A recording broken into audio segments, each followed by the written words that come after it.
So I'm delighted to be here today, and I've flown up from Melbourne this morning to enjoy some slightly warmer weather, only slightly. But it's okay. Okay, it's fine. But as Kate said, I'm really happy to answer questions. So I'm going to talk a little bit about some of the terminology that we use in stem cell biology.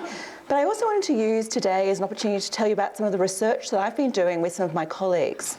And this isn't research about how to grow stem cells in a dish. This is research around what people think about stem cells and what they could do. And I think this research has been really important, in fact invaluable, because there's a lot of myths out there. There's a lot of misinformation, there's a lot of mismarketing, and there's some of the things I really want to talk about today. But in way of background, I'm a stem cell biologist, and I was going to say, how many years ago now? Almost 20 years ago, I had my claim to fame. I think I'm still dining out on the one experiment. But I was working in the lab, and I wanted to do something around stem cell biology and how to make a patient's own stem cells. That was kind of my objective. And I was using a mouse model, and I developed a technique that's called therapeutic cloning. So you might remember back 20 years ago, that was quite a hot topic in the community. And I was really delighted that I developed this new way of growing stem cells, again, in a mouse, so not really at the stage where it can treat people. And I was a bit concerned about how my work was discussed in the community. I was apparently named and shamed in the Vatican when the story broke, yep. One of my friends was listening to BBC in London and heard my name mentioned, and then, basically spoken poorly of. And I was also really concerned about how many patients contacted me wanting to be my guinea pig. And it's really the first time that I suppose having worked in the lab, had been exposed to people who are reading the newspaper and trying to find out something that would help them now. I then went to, a couple of years later, I went to a conference in America, and I met the Bayer family, and this is a photograph of Ben. In the course of his disease, of his journey with ALS, Ben was given a camera by a family friend. Ben had worked, was an actor and a model, and his friend thought it might help him to document what was happening. And it's an absolutely amazing movie, and I sat behind his parents at the screening and then struck up a conversation with them afterwards.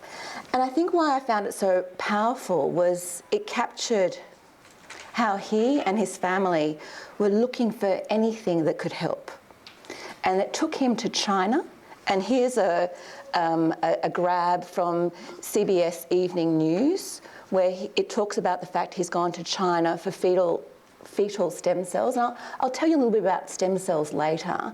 But basically, he was being offered a treatment where the cells would be injected directly into his brain and into his spinal cord. And the movie really does show in great detail the lengths which they went to. He also undertook some Chinese herbal remedies and many other things. So it was an amazing movie, and really, I think, consolidated what I had wanted to do at the time, which was to understand more about what people do, what people think about my field, but also the challenge in navigating what is now a digital world.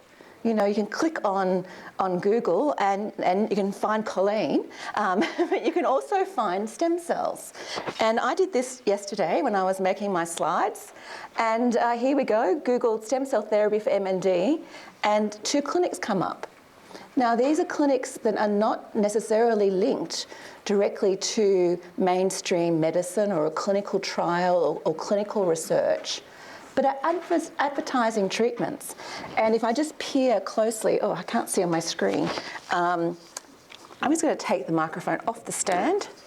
And if I just read this from here, the top ad talks about the fact this is a recognised treatment, proven results, no side effects, cure with new technology, treating many, many different conditions. The second ad talks about how this stem cell intervention could slow down MND development. And if you click on the bottom story, you'll go straight to a patient testimonial, and this lady has come from I think Estonia, to have treatment. And it goes into quite a lot of detail. Now, it's positive, and I hope it continues to be positive for her and in the long term. But it's not the same as a clinical trial, perhaps where bias is taken into account, and patients are also studied for many, many months, if not years. This is a snapshot in time, but it's promoted as evidence, it's promoted as treatment, and I fear it's promoting hope. So what's behind it? So about 8 years ago, I formed a collaboration with the Professor of Sociology at Monash University. So I'm a stem cell biologist. I know nothing about qualitative research. I know a lot more now, but back then, nothing. And it just so happened that I was running a grant round for an Australian government-funded initiative then called the Australian Stem Cell Centre. And Professor Alan Peterson rang me and said, I'd like to apply for the grant you're doing. I said, well, no, you can't. It's only for laboratory research. But he said, you should be studying this really interesting issue. Why are people deciding to go overseas to pursue stem cell treatments? You know, what's the drivers? How do people see this? And I said, well, you can't apply, but we should have lunch. And from that conversation, we've had a very successful collaboration. And it's really been wonderful because not only has it changed how I see the field, I've been able to share all the findings, and I think it's influenced how our international stem cell community has really tried to grapple with this issue, which I'll talk about a little later. So what do? Well, we wanted to talk to people. We wanted to go out and gather some empirical research. We wanted to hear people's stories. And we had over 100 people speak to us who generously provided their time and shared their very personal stories. And what I wanted to share with you today was some of the highlights, I suppose, or the themes that came through from the research. Of the 47 patients that and carers that we interviewed, people were seeking treatment for a diverse range of conditions. Now, at the time we conducted this, we were predominantly looking at people who were contemplating travelling abroad, travelling to countries like Germany, China, India, Thailand, Israel, Panama. And they were adults who had spinal cord injury, multiple sclerosis, Parkinson's disease, MND. But there were also parents whose children perhaps had been rendered blind from a congenital defect, or who had autism or cerebral palsy, or perhaps a brain injury. The people we spoke to talked about the fact that they had stem cells, and I've deliberately put it in quotation marks because we don't really know what went back into the patients. And I'm not sure if they did either. What was claimed was that they either had their own bone marrow back, or they had cells taken from their fat, so like a liposuction procedure, and that kind of supernatant, that extract that's taken out of liposuction, cells were extracted from that and put back in. Or they had fetal tissue, like we saw in Ben's story that was on the news, or cord blood donated, or perhaps the stem cells were taken from embryos. What I thought was really interesting is that the type of intervention, so that's what was put back or claimed to have been put back, but the route of intervention sometimes was subcutaneous, so that might just mean needles injecting the cells into basically the soft tissue. It might have been intravenous, like an IV line, or it could be intrathecal, which basically means into the fluid around the spinal cord, or maybe even intracranial, into the brain. So those latter series of procedures are themselves highly invasive and with risk. But that's not what a lot of people really acknowledged and spoke to us about. So I want to talk a little bit about sort of breaking up the major themes. Firstly, let's sort of think about how did people, or let me share with how did people talk about finding out about stem cells. And I'm going to share some quotes with you, and I'm probably going to have trouble reading them, so I'll be doing a little, dance. I'll come over here, actually. As you can see, the first, not surprisingly, straight after diagnosis, people heard about stem cells. This is a quote from Natalie, who had a spinal cord injury and then travelled to India for three times. She said that my sister and I, we were researching practically from the day of my accident, researching any new therapies or any way that I could get assistance. Certainly understandable. It was, a lot of people talked about the fact it was triggered by media. And here's a quote from Martin, again with spinal cord injury, who travelled to Germany. It was mainly on the media, the news, the radio. Basically, that just gave me the kind of the impetus to start looking, doing some more research, as he says. What I also found really interesting is a lot of people we spoke to talked about serendipitous encounters. One woman was reflecting that her partner travelled after having spoken to somebody else whose acupuncturist knew somebody who went, and the acupuncturist put them in touch. And it was that connection that was enough for them to reach out to the clinic. We also had a gentleman who spoke about how it was after meeting his carpet cleaner, who had also been to a clinic, different condition, but had had such a pleasant and powerful experience that was what decided him to go. Quite a few people also talked about the fact that there was a maze of information. Here's a quote from Sam, who has an autoimmune disease. He said that quite literally there's a maze about this sort of thing. I don't know how someone else could do it, but I'm certain that it's not an easy situation. So talking about this navigating the information. And again, I think I've given you a little flavour for that from the website grab I shared earlier. But it's really tricky to know what to do. When people were asked, when they were contemplating should they travel or not, here are some of the other themes that came out. Australia was perceived as lacking and being behind the times. And there was actually almost a conflation of the discussion at the time. So these interviews were conducted about 5 years ago now. And around that time, there'd been a lot of discussion around should we use human embryos in research, and that's sort of an ongoing discussion, I suppose. And there was actually somebody who said that there were men in suits, so the politicians who were stopping this stuff happening in Australia. And of course, that's actually not true. We are still a world-leading scientific community in the stem cell space. What we aren't and haven't been able to do yet is convert that promise into effective therapies. But we are toiling away and making progress. It's just not fast enough. So another theme that came up very strongly was, here's a quote from Joe, "It's happening everywhere else but here." This quote from Margaret, "High hopes." I won't read it all, but she's reflecting on her husband who had a spinal cord injury, who went to Germany and India, and that she's saying that, and these are all pseudonyms, her husband, David, they were hoping that perhaps he'd be more comfortable, that there wasn't enough being offered in Australia, so perhaps if they went overseas they'd find something. Obviously they're at the stage where if they don't do something, we're going to go downhill and quickly. So they felt like they had no option other than to pursue. Another quote from Stephen, who took his son with cerebral palsy to America, talked about the fact that he had hopes, but he felt as though his hopes were realistic. He didn't necessarily want a magic bullet, didn't expect necessarily a cure, but wanted to have some improvement.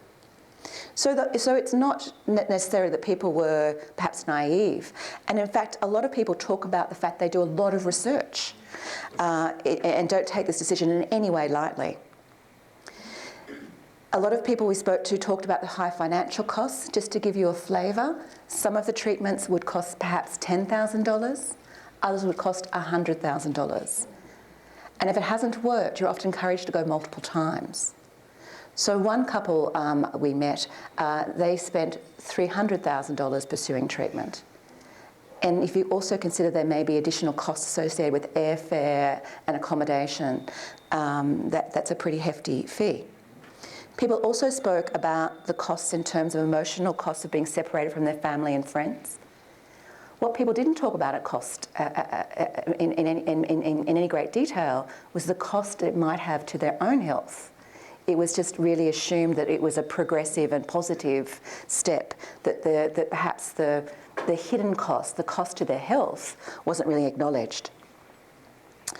We were also really struck by how many people talked about the fact that the clinics that they contacted overseas were extremely professional.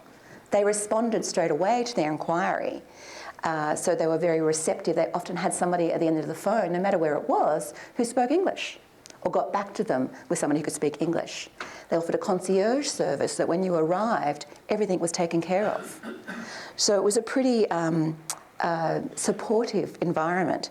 And this is a quote from Victor, who's reflecting on a conversation he had with a doctor in India, who said that the doctor basically wasn't promising to cure him, wasn't making any promises, but thought that she could make an improvement.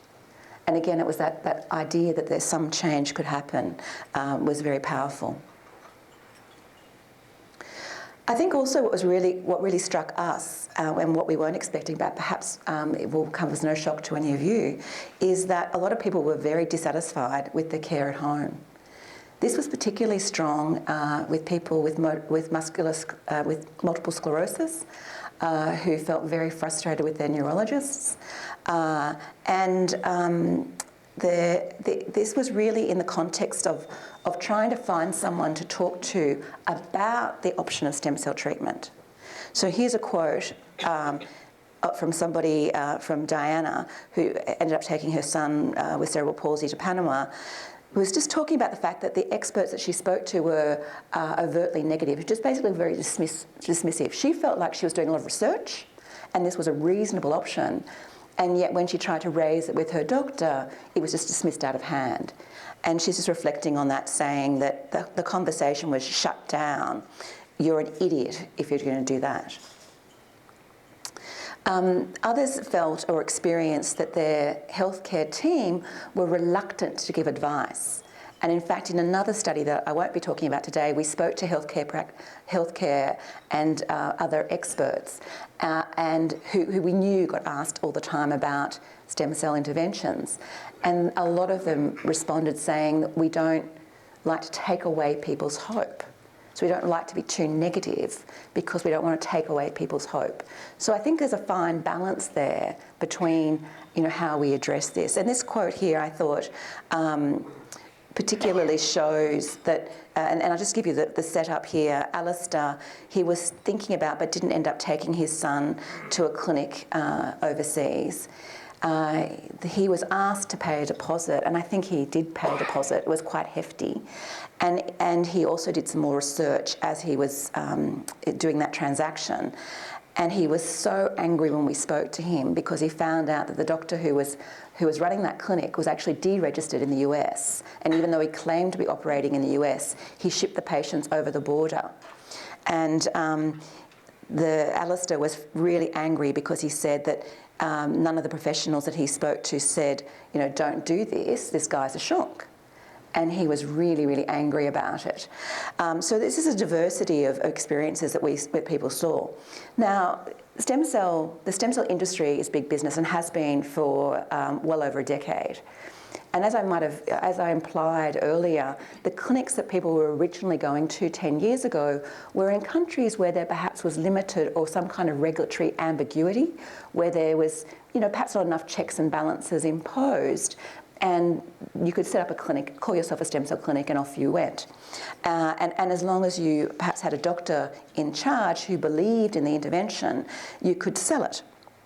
However, what we've seen in the last, particularly the last 5 years, is a real growth in countries like Australia and America, where you think that there's actually a very high standard of care and practice.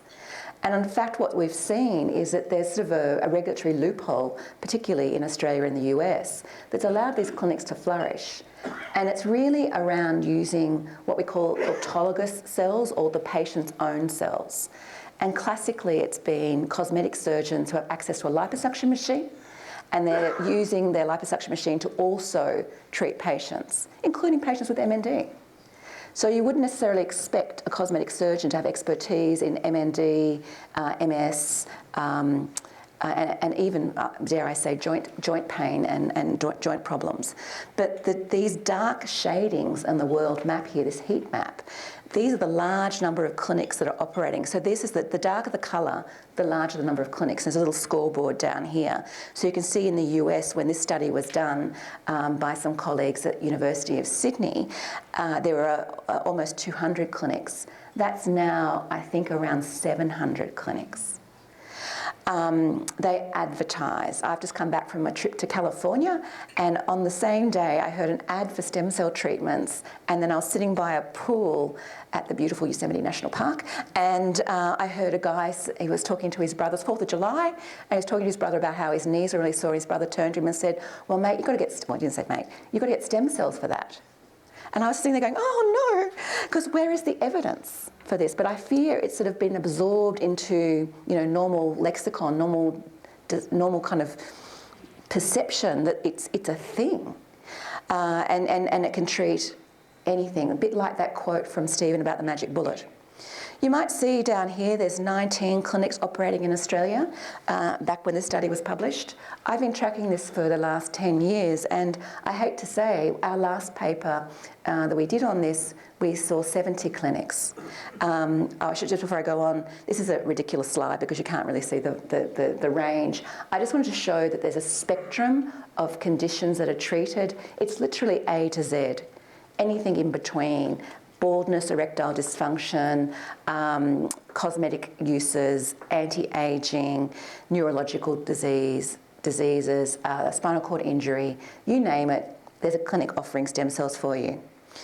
In Australia, this is a screen grab from a website of a clinic operating in Queensland in a suburban shopping centre on the Gold Coast. And again, you probably can't see in the blue bar here, but they're claiming to treat neurological conditions including MS, Parkinson's disease and dementia, autoimmune conditions, orthopaedic and obstructive pulmonary lung disease. They use fat taken from the patient and treat the patient and charge, I think, about $10,000. And you can see, for those who've got fantastic eyesight, up here they also claim to treat baldness. Same intervention for all of those different conditions. The clinics often don't have, or at least don't publish their clinical data. So we don't really know how many patients they've treated, how successful the treatment is, and if it's long term. A lot of these clinics are fly in, fly out, so there's very little ongoing evaluation and monitoring. And as I mentioned before, the person who's recording the progress or the improvement is probably the same person who owns the clinic, who's also provided the treatment, who's also made sure there was informed consent. So there is a slight conflict of interest in that transaction. What also happens a lot is a celebrity endorsement. So here is, and anyone who wants to watch this should probably, who likes Mel Gibson, should find this YouTube clip. I would have played it for you if we had more time because it's really quite colourful.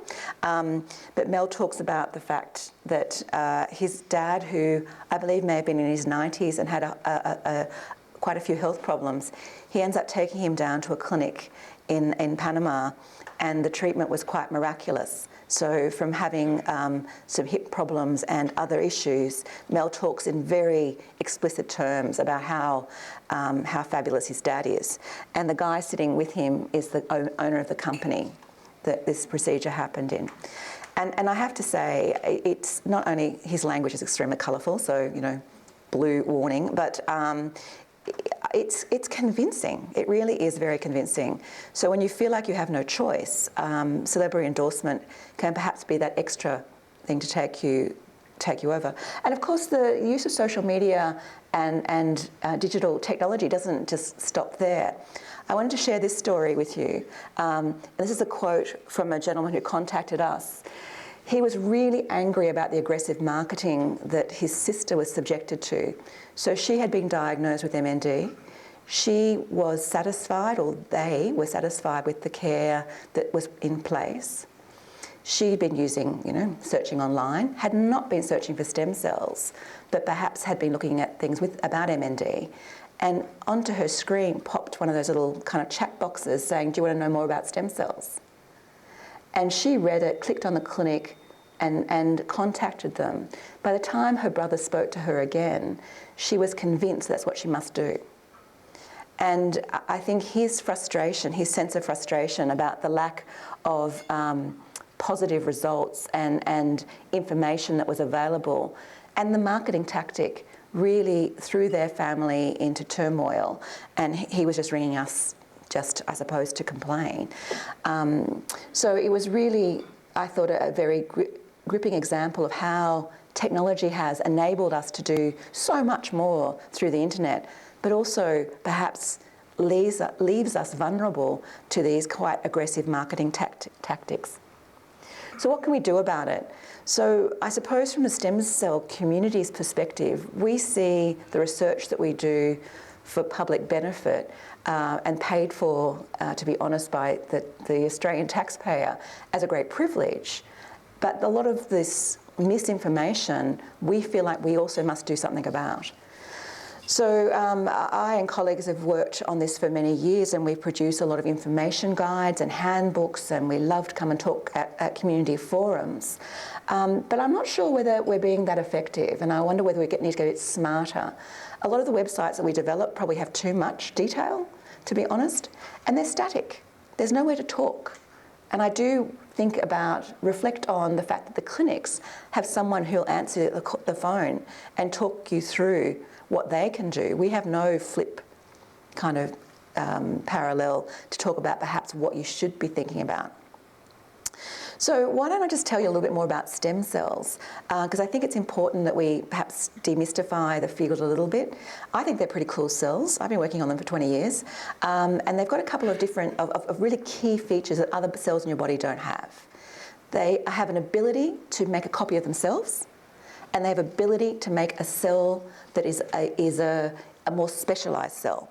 So if you think of them as being really kind of malleable, like I suppose some plasticine that you can push in different directions depending on how you manipulate them or what signals you give them. So we can use particular types of stem cells and make nerves or make blood or make heart tissue. And in your body, you have thousands of stem cells, and they're really important because they keep you healthy. They keep making red blood cells and white blood cells and platelets. They keep making the lining of your gut and your skin. And if anything breaks down, if some of those stem cells stop working, particularly in your bone marrow, that's how you develop leukemia. So all of the organs in our body have stem cells within them to maintain their normal function. And of course, as we were growing, they were very active in growing and adapting to your full body size. So there are stem cells in all of these organs. There's also a particular type of stem cell called a mesenchymal stem cell, a mesenchymal stromal cell. These are stem cells or cells within all of our organs, but they form the connective tissue. So they're kind of like the mesh that holds all the cells of a particular organ together. You can find them in fat, you can find them in an umbilical cord, you can find them throughout the body. And these are, I always like to talk about these being tissue stem cells, and you can get tissue stem cells from us, from adults. You can get them from children. You can also get them from fetal tissue. The other type of stem cell you might have heard about was an embryonic stem cell, and I mentioned those briefly before. You get them from an embryo. An embryo is and in this context, is from a fertilised egg a fertilised egg by sperm, and then we culture the embryo in the laboratory in an IVF clinic to a certain stage. It's 5 days after fertilisation. Around that time, we take out some cells from that embryo, culture in the lab, and these cells are quite unique in that, unlike the tissue stem cells that are kind of programmed to make cells of that organ, because they usually live in the organ. So blood stem cells make blood. Blood stem cells don't make brain. If they do, that's what forms a tumour. But these guys, if you give them the right signals, they can grow into anything. So they can go to blood, brain, heart, you name it, liver, but you have to coax them. And you have to coax them and do it right, because if you don't, and you have some of these residual kind of beige cells there, the more basic cells, those stem cells will form a tumour. So using these cells is powerful, but also has to be done very respectfully.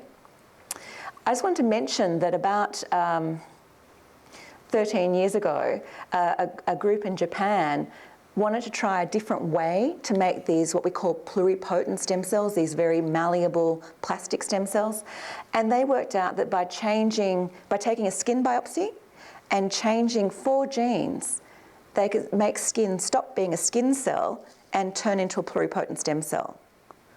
So it was quite a remarkable discovery. In fact, the fellow who led that work got a Nobel Prize in 2002 for his discovery, Shinya Yamanaka. So we now have two ways to make these pluripotent stem cells. The same issues, however, lie with this other type of cell. Do it right and do it well, otherwise you'll make a tumour. Why do we like and why are we so excited about stem cells? Well, we want to use them in, obviously, research. We can understand about development, we can understand about disease. We can also understand more about how drugs could affect different disease and prevent perhaps progression of disease. We can also screen for toxicity. A lot of new drugs may pass animal studies, they may pass perhaps early phase clinical studies in humans, but then we find out they cause something toxic to the heart and can kill people. So we see stem cells as a way of not necessarily replacing the use of animals and humans in studies, but at least augmenting that and perhaps making it faster. Of course, what we really want to use stem cells for as well is cellular therapy, this idea of cellular replacement therapy. The facts are that we have very few treatments available at the moment that capitalise and harness the potential of stem cells. You probably know someone who's had a bone marrow or maybe a cord blood transplantation. This is a treatment that's been available for decades, but it's a treatment that's available only to help people who've got problems with their blood and immune system. So the classic is thalassemia or leukemia. Something is wrong with the blood system. If we get cells from a donor or perhaps cells from the patient, depending on the circumstances, and put them back in, and perhaps use chemotherapy to knock out the faulty cells, that idea of substitution, we can replace and restore function. Unfortunately, we can't just extrapolate for all conditions. This is the only treatment that is available using those cells at the moment. We utilise skin stem cells in skin grafts. Colleagues of mine can also utilise the cells around inside the eye and grow up sheets of replacement cells to help people who've got blindness. So this is an example of somebody who's got a scarred surface of their eye. The eye is fully functional, but the surface of the eye is occluded. And what they can do is biopsy and cut out the damaged piece of eye. Beforehand, they would have made and grown a sheet of replacement cells, and they basically apply it over the eye like a Band-Aid. And it has been proven successful and is still in trials in Australia to perfect it further, but it is available in Europe at the moment. Everything else, in reality, should be subject to a clinical trial. And this is a clinical trial registry. You can find out more information about the trial, but you really should be doing that in conjunction with your physician, because the information can often be a little bit misleading in this trial registry. So even though this is an American government-sponsored site, if you say you're doing a clinical trial, that's enough. There's no checking. So just be aware that even the government site can be misleading. Why do we do a clinical trial? Well, we need to make sure it's safe. And usually at this stage, we're treating only a handful of patients with very defined conditions around their particular illness to make sure that the treatment is safe, and then eventually we'll do larger studies to test whether the treatment is effective. How could stem cell research help MND? Well, I wanted to give you two quick stories, and the first is around understanding what happens in the condition, and of course we are also thinking about cellular replacement therapies, but I think that they are quite some way off, but I'll just touch on that quickly. This is some work by Brad Turner, who's an associate professor at the Florey Institute in Melbourne, and his work is sponsored by Fight MND. He's doing something really cool. It's really hard to study motor neurons in the laboratory. We can't just go and pull them out of your body. They're very long, and also that would be very invasive for you. But what we can do now is use that new technology I was telling you about that the Japanese guy, Shinya Yamanaka, discovered, where you can take a skin cell from a patient with MND, you can make that skin cell turn back into stem cells, and the stem cells turn into motor neurons. And that's what Brad does in his work all the time. And this is an example of a motor neuron he's grown in the lab, and he's stained it green, so it's fluorescing green. What he's looking at is in culture compared to the blue line, which is cells from a control patient. The red cells don't survive as well in the laboratory as the control. So he's looking at why. Why does that happen? And one of the things he's doing with his technique is he's saying, well, what happens if I have those cells that glow green and I start testing different drugs? So this chart is just showing that if you take a patient's cells and you don't do anything, they stop growing. But if you add a drug or a combination of drugs, the cells survive longer in a dish. So this is an example of where stem cell research may not lead to a new cellular replacement therapy, but might lead to a new drug. And that's what this group is doing. I think they're looking for biopsies from 200 patients, and they're going to start these what they call clinical trials in a dish. So stay tuned to hear more about that work. I think it's very exciting. Transplantation studies for MND are extensive. They're very early phase, so they're very, very much in that kind of testing, first in man stage. But I just wanted to point out that there's a whole lot of different cells that are put back. And they're put back, as you can imagine, in a very invasive way. So because of the condition, we know that we have to make a difference to what's happening either in the brain or the spinal cord. And that's where the cells are injected. This is not a trivial process. The cells that they're using are neural stem cells, so maybe fetal stem cells. They're using those MSCs, the connective tissue cells I talked about before. They're also using pluripotent stem cells and making pockets of different types of nerves or early nerves and injecting those back in. We don't know yet which ones are going to work. We don't even know yet how to put them back and at what stage and how we're going to keep this safe. So I'm just going to skip along and finish off by saying, why does this all matter? And I think it matters because there are so many unknowns in the stem cell field. There is enormous promise, there is enormous hope, but there is some risk. And this is a quote from a woman who took her child to Germany, and she said that, what's the worst that could happen? Nothing really. Well, this child actually had a treatment that was using her own cells, but cells injected back into her brain.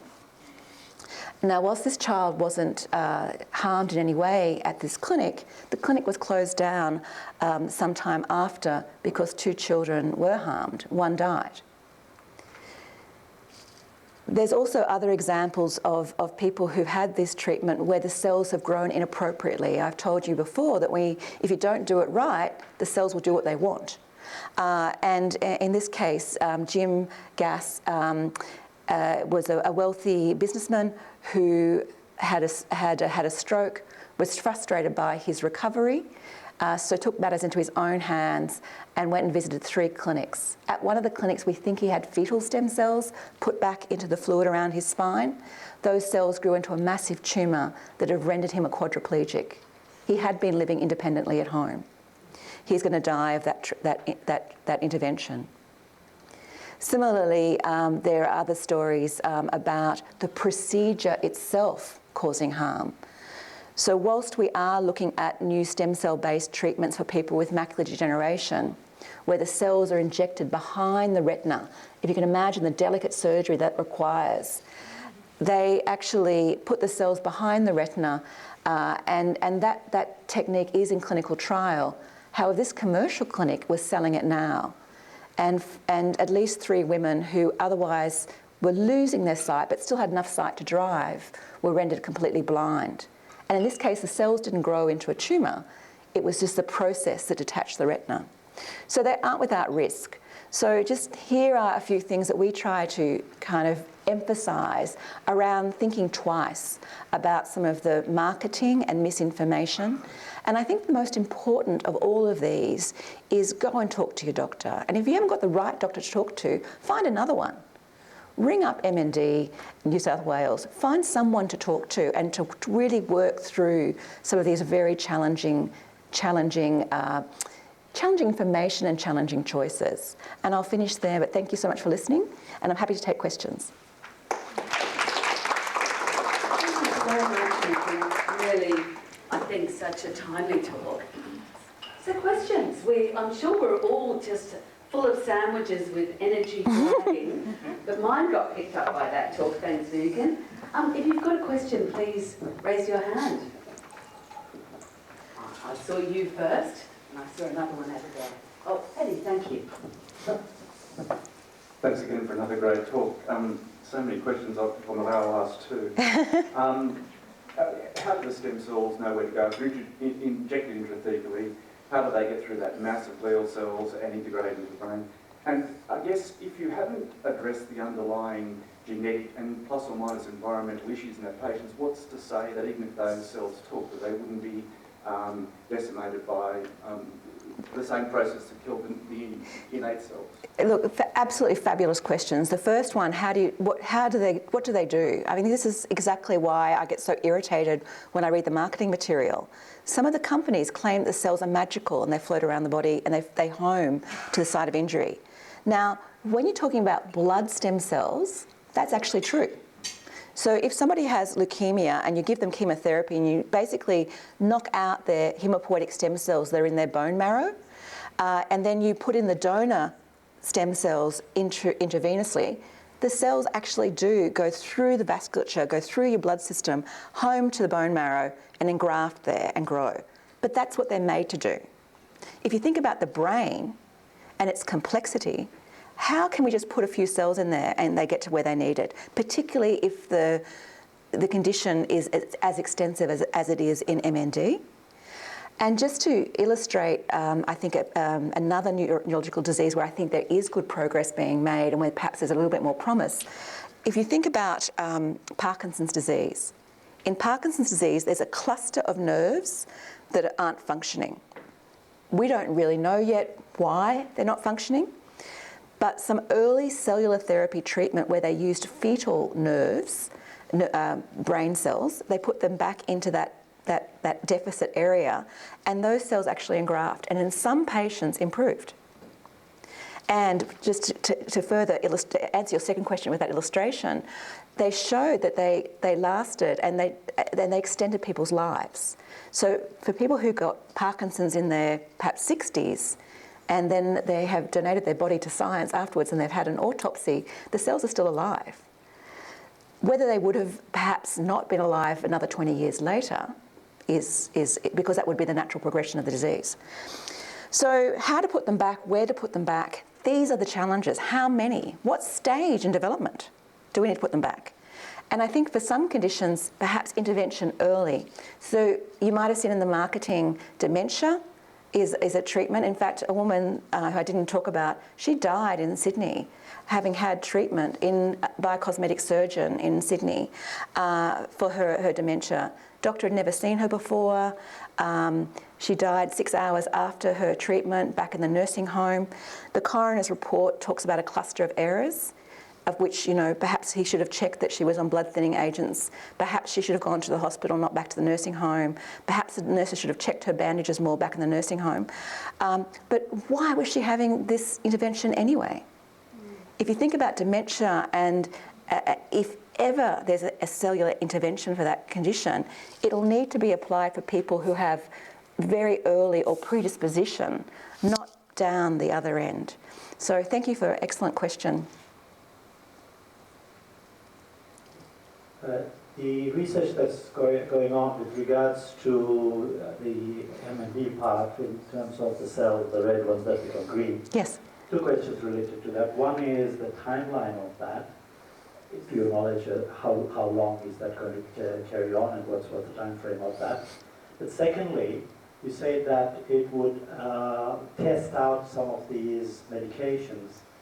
Do you know if some of the existing medications, like the ones that have been around for the last 20 years, yes, like Relutech and particularly Relutech, and also some of the newer ones like the copper ATSM, Do you know if they are included? So to be frank, I'm not sure whether they've used those controls in the study yet. So I can't fully answer that, but I could probably ask Brad and come back to you. But I will say that Brad's group's not the only one in the world doing this work, and some colleagues at Harvard have been doing a similar study for some years now, and they've actually used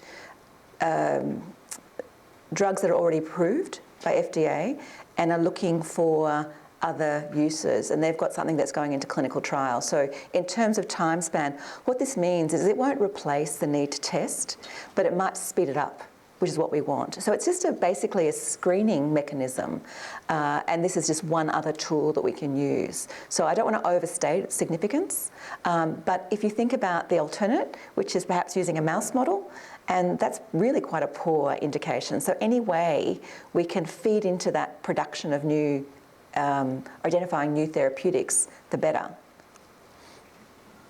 Thank you. Thanks for that question. And just a reminder, you can, if possible, so Oh, I'm Megan so can sorry. repeat the question. If you've got sort of a two-part question, maybe we could divide it into two. Would that Yeah, be sure, sorry. easier? Thank you.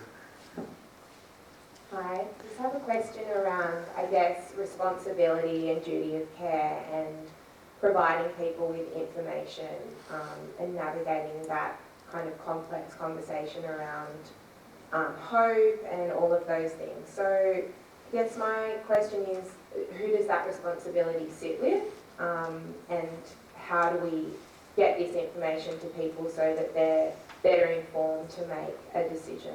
So the question's about informed choice, and I was actually reflecting on this when Colleen was speaking about choice, because I thought that was it was a fabulous presentation, but it was also talking about autonomy and choice.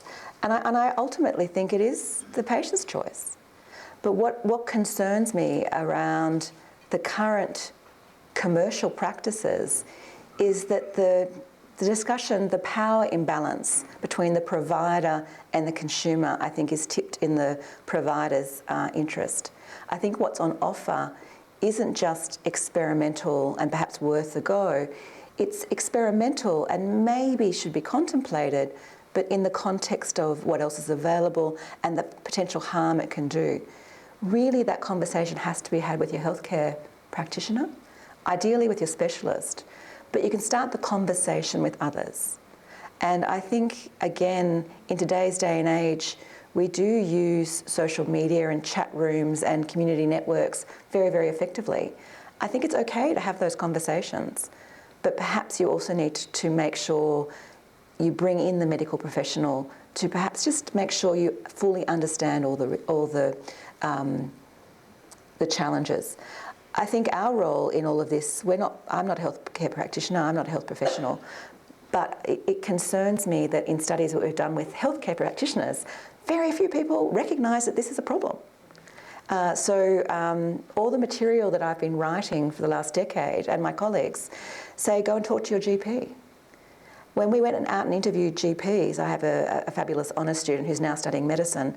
In fact, I should put my slides up here now and thank my colleagues. But this lovely gentleman here, Saeed Fard, he went for his honours project and interviewed Australian general practitioners and said, you know, how do you see this as an issue? Do you get any inquiries? What would you do?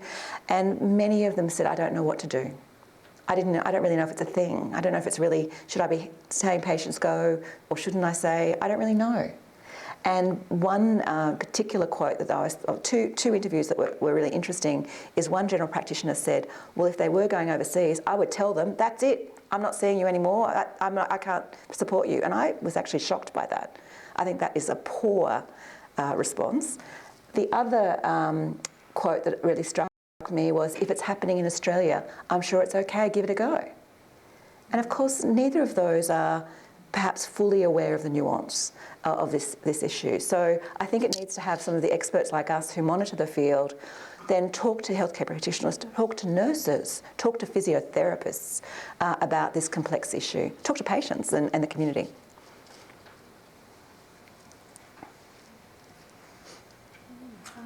Do we know if there is actually stem cell trials going on in Australia, specifically for MND patients, and it's not a backyard operator or something like that. Yeah. So the questions around clinical trials in Australia for MND using cellular therapy, I'm not aware of any. I'm certainly aware of the commercial backyard treatments that are being offered. Often those clinics do use words that sound like a clinical trial. In fact, one of the companies, they've taken it from their website now, but they used to have a statement that said, once we've shown that this treatment is safe and effective, we'll be starting a clinical trial. It's kind of the wrong way around. And in fact, when we look at a lot of these websites, they are so slick. Again, from a consumer perspective, how do you know that this is a legitimate or an illegitimate? And I think back to this idea of warning, if they're asking for money, that should be an alert at this stage.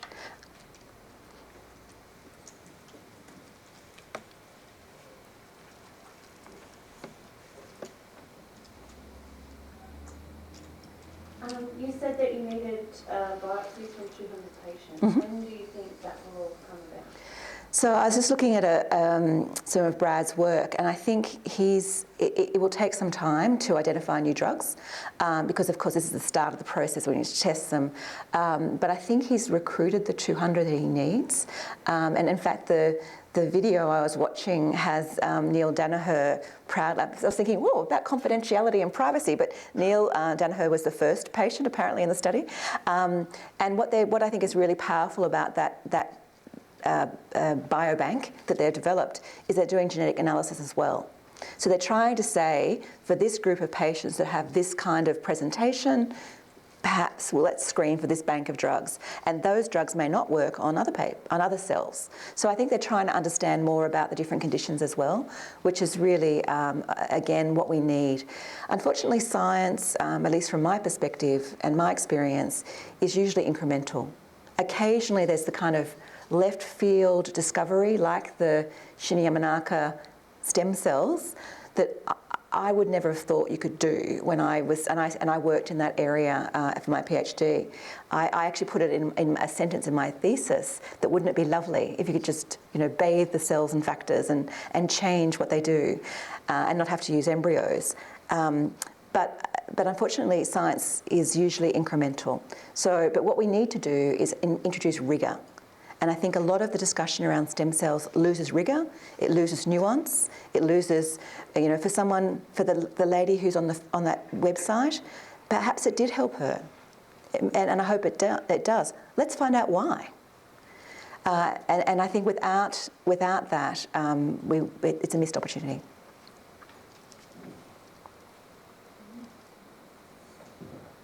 I understand there's a group that's been using autologous nasal neural stem cells from up in the tryptophan plate for different contexts, like spinal cord injury, to try and breach the area of damage. Do you think that's a potential option for motor neuron disease if that shows success? Possibly. I think I'm very familiar with that work, certainly in its infancy when Alan Mackay-Sim was doing the work. And there are many other groups around the world who are looking at that. Bridging the gap, bridging the scar, I think what we have to consider is when and how as well. With spinal cord injury, perhaps if we get some cells in there that maintain connectivity early in the injury course, we could stop the scarring. I think that's a big consideration. Whether that's as applicable to MND, I'm not sure, but it's worth at least following and observing and learning from. One thing I will say, however, about that those use of cells, so just again, I probably didn't repeat the question, sorry. So this was talking about a really interesting intervention where there are nerves at the back of your nose that give you your sense of smell, and you can actually get a biopsy of those nerves just putting an instrument up your nose. So I think it's a little bit uncomfortable, but it's not invasive. And in fact, it is an outgrowth of the brain. So it's quite an exciting opportunity to get nerves from the people who want to study different things. But of course, if you don't treat the cells right or get a mixed population, perhaps again, it's not the right, you've got to be careful. So one of the other kind of warning stories I was going to share was a story of a young woman who I think she was American, who went to a clinic in Portugal. I think she might have even participated in a clinical trial. She had the biopsy. She had cells put back into her spine after spinal cord injury. And unfortunately, they grew into a massive mucus-secreting tumour because the population of cells that went back probably wasn't pure. So it's this sort of, yes, there's potential there, but do we know yet how to control it? We're not at the Lego stage yet where we can just go pluck it out and pop it in. So we need to refine and engineer and learn how to purify the product and understand it. And I think that's, again, my criticism with the backyard providers is they're just injecting, I would say, cell slurry. And they're putting it back into veins. And of course, in extreme cases, particularly overseas, intrathecally. The fluid around your spine is sterile. You mess up with that, and you might get a tumour growing like Jim, but you also might just get meningitis, which has pretty nasty consequences. So we have to do this carefully, we have to do it well, and we have to do it by people who are expert. And just saying you're an expert isn't good enough for me.